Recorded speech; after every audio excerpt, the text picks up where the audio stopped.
আলাইকুম। দেশ এবং দেশের বাইরে থেকে কাছে কিংবা দূরে যে যেখান থেকে আমার মূল এলাকাদের ব্লগটি দেখছেন সবাইকে সুস্বাগত। আজ আমি যশোর জেলার মনিয়াপুর উপজেলার তেঁতুলিয়া গ্রামে আমার নিজ বাড়ির নিজ কবুতরের খামার আপনাদের দেখাবো।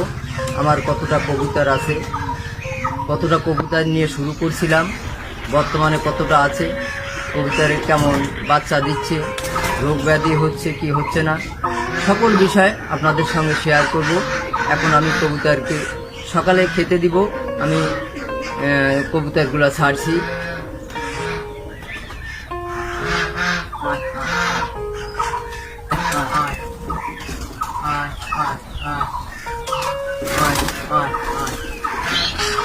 কবুতরগুলো আসতেছে সকালে।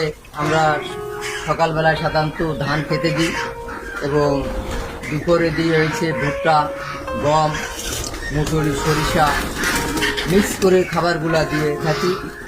সকালবেলায় শুধু ধান খেতে দিই আমরা।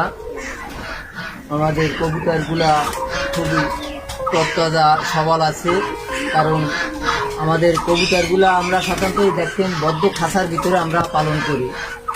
বদ্ধ খাঁচার ভিতরে পালন এই জন্য করি, বদ্ধ খাঁচার বাইরে যখন আমরা ছেড়ে দিয়ে পালন করব তখন কবুতর মাঠ ঘাটে যাবে, বিভিন্ন কবুতরের সঙ্গে মিশবে।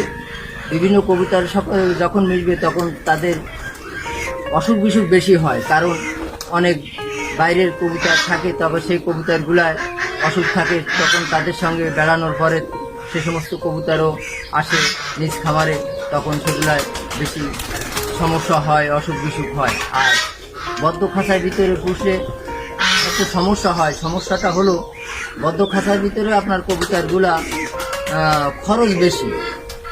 যেমন বাইরের কোনো খাবার খেতে পারে না, তাদেরকে আমাদের নিজস্ব কিনে খাওয়াইতে হয়, বাড়ির ধান খাওয়াইতে হয়, বাজার থেকে গম, ভুট্টা, সরিষা এগুলা কিনে আনতে হয়, কিনে আনে খাওয়াতে হয়। এই জন্য এটার খরচ বেশি পড়ে।